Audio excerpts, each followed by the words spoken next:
ऊपर सरदार पटेल का जन्म हुआ था।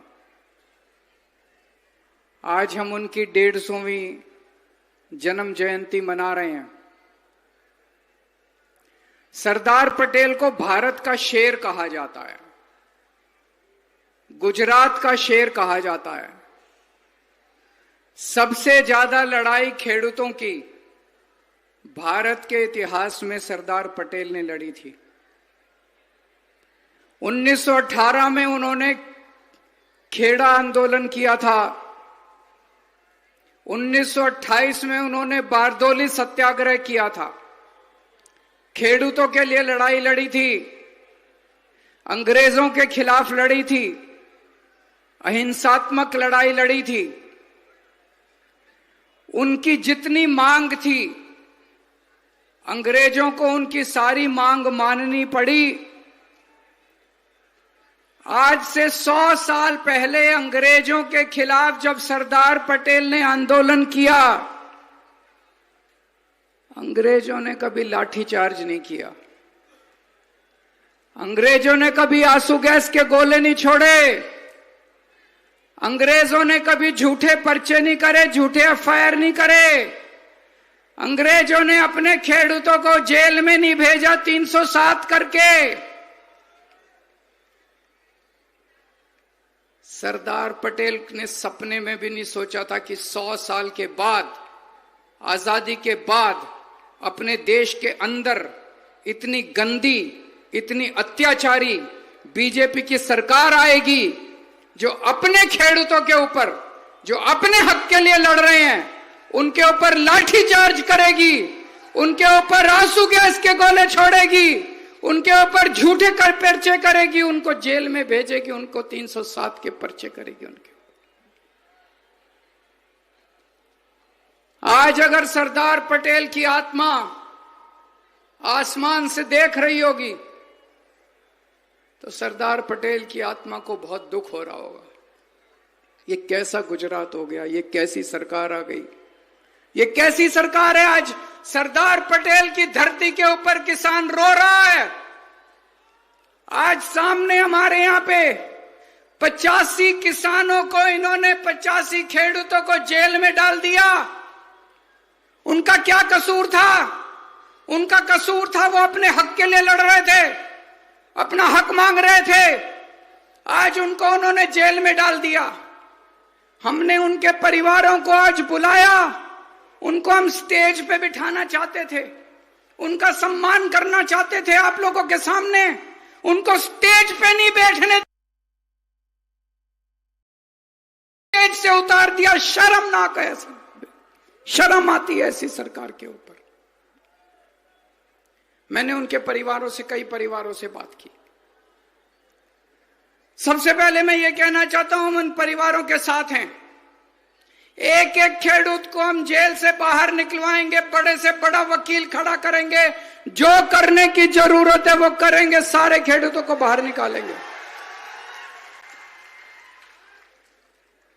अभी थोड़े दिन पहले जुलाई के महीने में उत्तरी गुजरात में पशुपालक किसानों को, वो अपने हक के लिए लड़ रहे थे, उनके ऊपर आंसू गैस के गोले छोड़ दिए, उनके ऊपर लाठीचार्ज कर दिया, उनके ऊपर झूठे पर्चे कर दिए, उनको जेल में भेज दिया।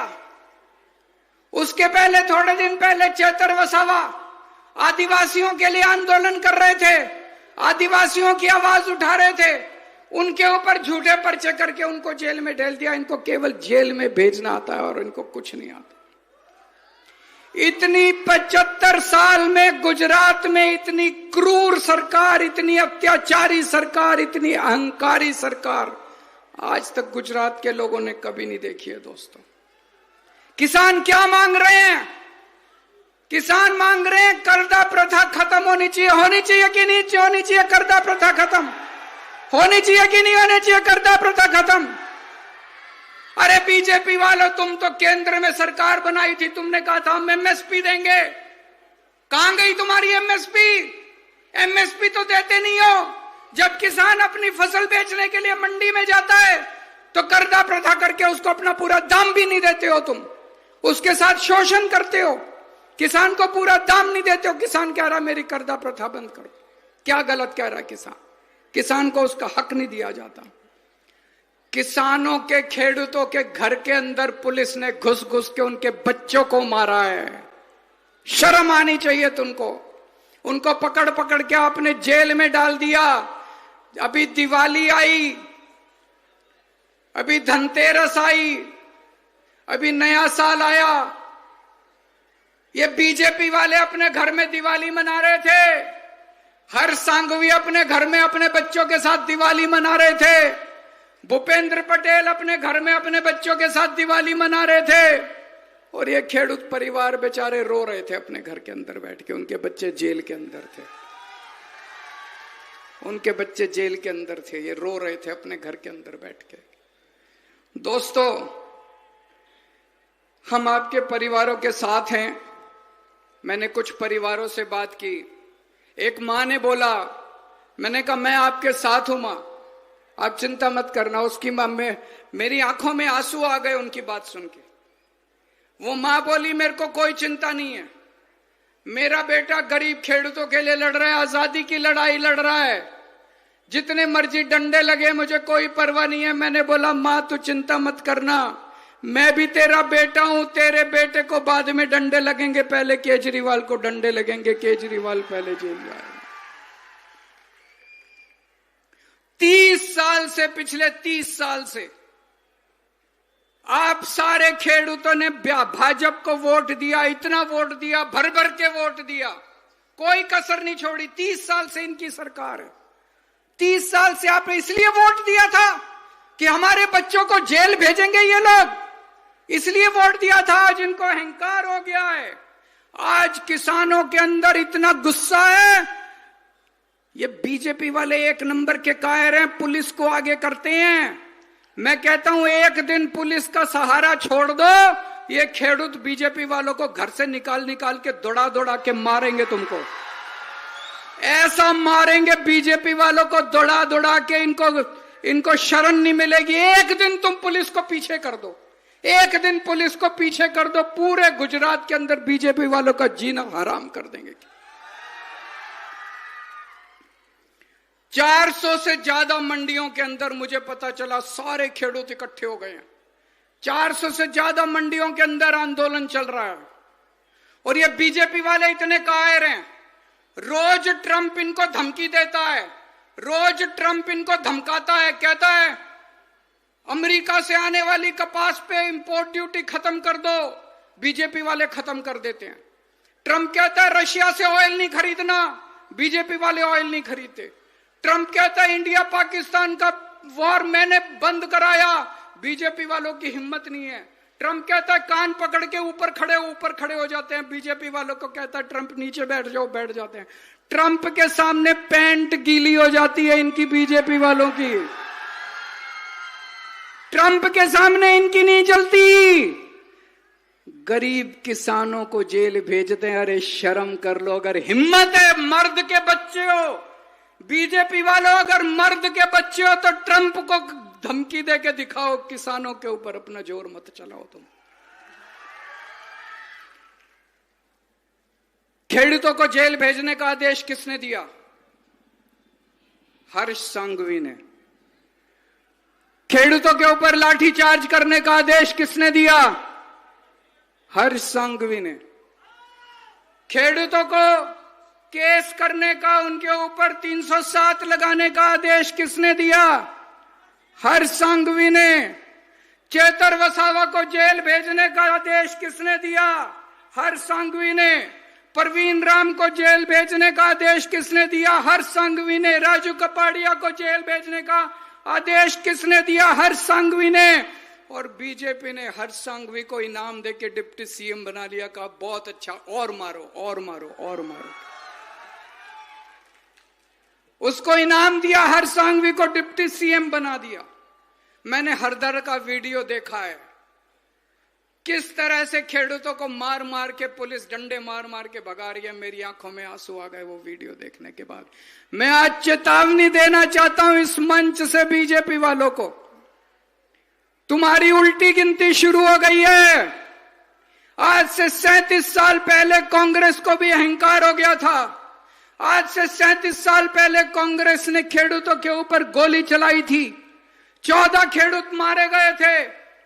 पिछले 37 साल से कांग्रेस की सरकार दोबारा नहीं आई है। वही हाल इस बार बीजेपी का होने वाला, भाजपा का होने वाला है। इस बार जो सरकार जाएगी, अगले 50 साल तक बीजेपी की सरकार गुजरात के अंदर नहीं आने वाली। विसावदर का चुनाव हुआ, डर के मारे उन्होंने विसावदर के चुनाव के बाद मंत्रिमंडल बदल दिया। अब मंत्रिमंडल बदलने से काम नहीं चलेगा, अब सरकार बदली जाएगी। गुजरात के अंदर सरकार,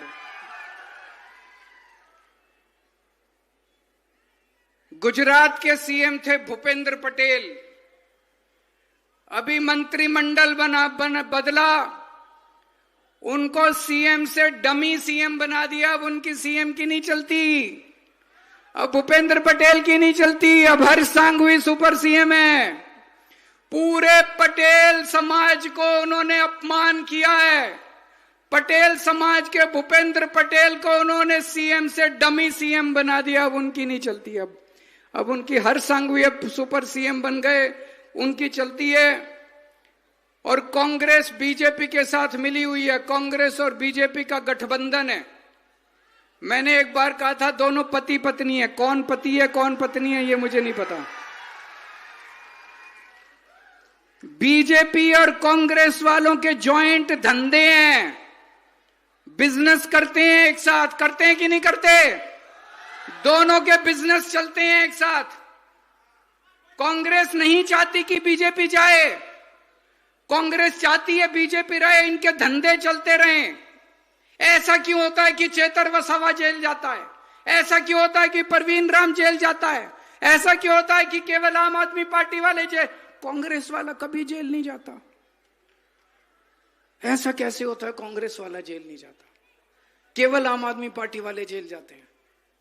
कुछ तो सेटिंग है कि नहीं है? कुछ तो सेटिंग है दोनों के अंदर। आज बीजेपी बोझ बन गई है गुजरात की धरती के ऊपर। इस बोझ को उतारना पड़ेगा, उतारना आपको पड़ेगा। एक टाइम ऐसा था जब अंग्रेजों को लगता था कि हमें भारत से कोई नहीं हटा सकता। अंग्रेज गए कि नहीं गए? आज बीजेपी को लगता है हमें गुजरात से कोई नहीं हटा सकता। हटाओगे कि नहीं हटाओगे? सारे जने हाथ खड़े करके बता दो। अंग्रेज भी भारत छोड़ के गए थे, बीजेपी को भी गुजरात छोड़ के जाना पड़ेगा, जल्दी टाइम आने वाला है।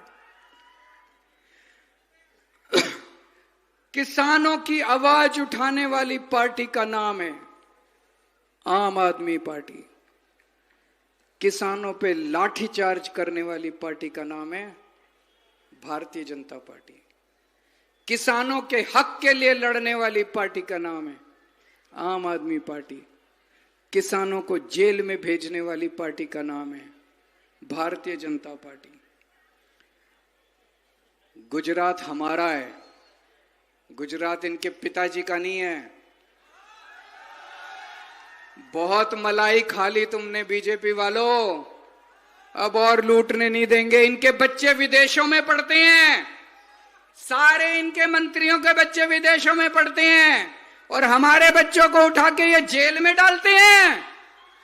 हमारे बच्चे जेल जाएंगे, तुम्हारे बच्चे विदेश जाएंगे। इस बार आने वाले चुनाव में विसावदर वाली कर दो पूरे गुजरात के अंदर। और अंत में मैं कहना चाहता हूं, अभी बारिश की वजह से काफी फसल बर्बाद हुई है। आप लोगों ने सुना होगा, अभी थोड़े दिन पहले पंजाब में बहुत बड़ी बाढ़ आई थी, बहुत बड़ी ऐतिहासिक। कितनी 23 जिले हैं पंजाब के अंदर, 23 के 23 जिलों में बाढ़ आई थी। एक महीने के अंदर भगवंत मान साहब ने सभी खेडूतों के अकाउंट के अंदर, बैंक अकाउंट के अंदर 50,000 रुपए हेक्टेयर के हिसाब से पैसे जमा करा दिए एक महीने के अंदर। आज हम खेडूतों के तरफ से मांग करते हैं गुजरात सरकार को कि जिनकी फसल बर्बाद हुई है सब लोगों को 50,000 हेक्टेयर के हिसाब से उनके अकाउंट के अंदर पैसे जमा कराए जाएं।